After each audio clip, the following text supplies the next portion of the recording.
I gotta get a new lamp because it is dark in here. I don't really notice, so I like look at my. I mean, I kind of like it dark or whatever because it has just as much mystery on the outside. Like, you know what I'm saying? Is anybody home? Is anybody ever home? Yeah, I need you to stay wondering. You heard me. Anyway, see, like I was raised, on manners and respect. Say what you want about them baby boomers. Like they were like absentee parents, but like they left strongly worded notes, showed up on the weekends. You see what I'm saying? But like my pops, my mom, they were big on like, sorry, I've been eating. That's so embarrassing. But I'm not gonna edit it out. I'm human. All right, but anyway, they were big on like the golden rule, say excuse me, use your manners. Yes, thank you, please. No, thank you. You see what I'm saying? Societal etiquette, and they were big on like they didn't want to hear I don't know when it came to a problem. Like, you need to have, even if you don't know, you need some kind of options. Like, I don't know, but could be this, could be that. Like, where's your brother? I don't know. Like, what? What you mean you don't know? Oh, well, he could be at the neighbor's or he could be out back playing marbles. You see what I'm saying? Like, narrow that. Like, that's too broad of a statement. I don't know. Tell me what you don't know then. You heard me. I don't know where he is at all. Well, then, out comes the strap.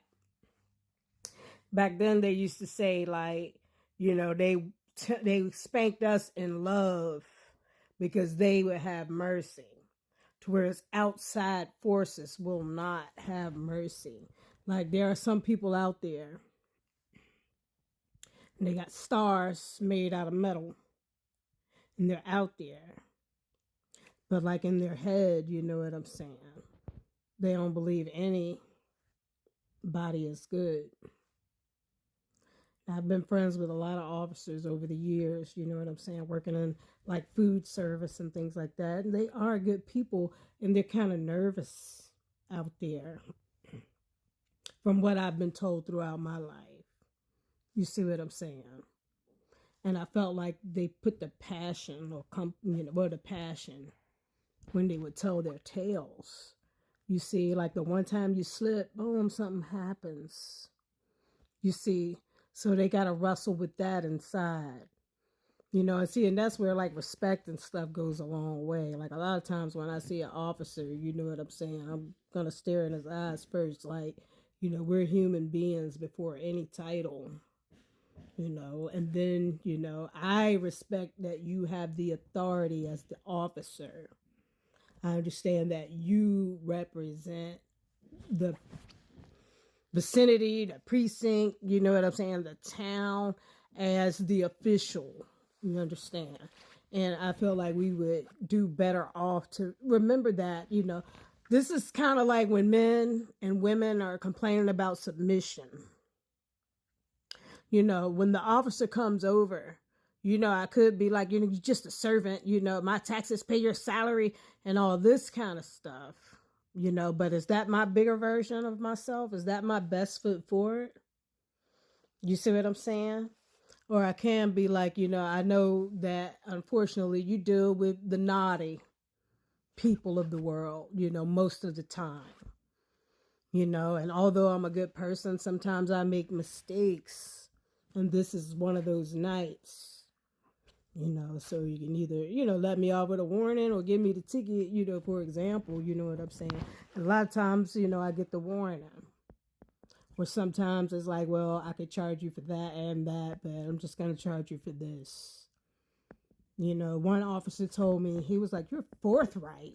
Never, I like heard the word like here and there, maybe a few times throughout my life. But when he said it, I had to look it up because it just sounded profound and true, you know. But I'm saying all that to say is that like these absentee parents who showed up on the weekends, they did, they were like, look, I show my love by putting a roof over your head, shoes on your feet. Maybe I can't afford the best name brand, but your feet are covered. There's no rain no weather on your head. There's food in your mouth. Okay, you don't like oatmeal, you don't like grits, you don't like cornflakes, but all that's in there. So you don't have to starve, you know. And but back then it was like the clean plate club. You couldn't get down until you finished eating. Well, except my aunt with her kids. Now, her kids could take 1 or 2 bites and get down and look like the plate is unaffected. I'll at least try to eat all my vegetables and scatter some of the peas around or something, but my mom was emphatic. No. To the point, like, my cousins would come back. This is like holiday or whenever we were visiting or whatever. My cousin would come back in and be like, dang, you still at the table? No. And I couldn't tell if they were saying, like, you know, girl, why you don't eat or why your mom don't have mercy. I wasn't sure which one it was. Ain't sure to this day. That's so funny. Talking about cousins. I might have told this story before, but it's making me think about when me and my brother Keith, who passed away a couple years ago or whatever, we were playing, like, you know, some high-end cousins. Like, you know, we're blue collar. These some white collar cousins, you know what I'm saying? You know, they kind of had it easy, you know, or whatever. But anyway, long story short, we were all together one summer playing spades and everything. And, like, just multiple generations were in the house or whatever. But anyway, so we ended up playing the spades. You know, we ain't seen each other in a few years or whatever, you know.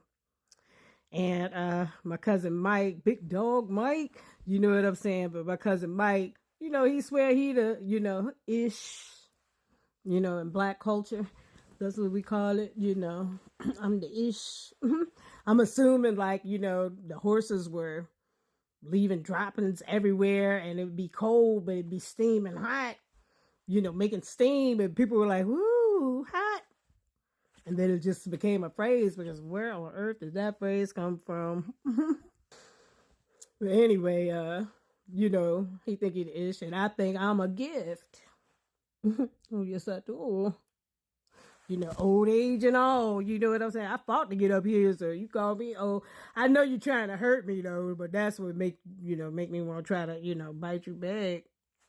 You see what I'm saying? But I do like a 3 strikes type thing, you know, before I get to biting back because, you know, the big man, don't forget about the big man, you know, upstairs, you know, when they say making a list, checking it twice, gotta find out who's naughty or nice. I believe those lyrics to the core, you know, but it ain't Santa, you know, it's the big man upstairs. But anyway, Mike thinking he the ish, me thinking I'm a gift. You know what I'm saying? My brother Keith is a beast. You see what I'm saying? And you know, his sister, you know, you know what I'm saying? But anyway, his sister, you know what I'm saying? She ain't no slouch at all. I ain't never seen her with a stomach. You know what I'm saying? My stomach can be round, it can be flat, it can, you know, do everything but have a 6-pack apparently, but you know, but my cousin always looked like a model, like everywhere she go, like even to this day, you know what I'm saying? And she's, you know, a few decades old now, you know what I'm saying? So she, you know, been doing this for a minute. Like, you know, it ain't no accident. Like when I get dressed, one, I always say I'm competing against Delilah in the Bible. You know what I'm saying? So y'all can compete against me. I'm competing against Delilah. So I gotta bring it. I gotta bring the smoke. You know, but a lot of my relationships, when the men would get to like drinking past the normal amount, that's when they'll start confessing. Like, why you always gotta win? Why you always gotta? You see what I'm saying? I feel like every day, like, oh, I don't want nobody I gotta convince. Like, let's win. But to finish this long story out, we was all playing spades and everything. You know, the blue collar cousins, us, me, and my brother. There's the white collar cousins. You know what I'm saying? You know, Mike and Vash. And Mike just knew he was gonna win. Ooh, and he almost did win. But Keith, I don't know, pulled out the jack or something that everybody forgot. And he was like, I Millie Rock on any block.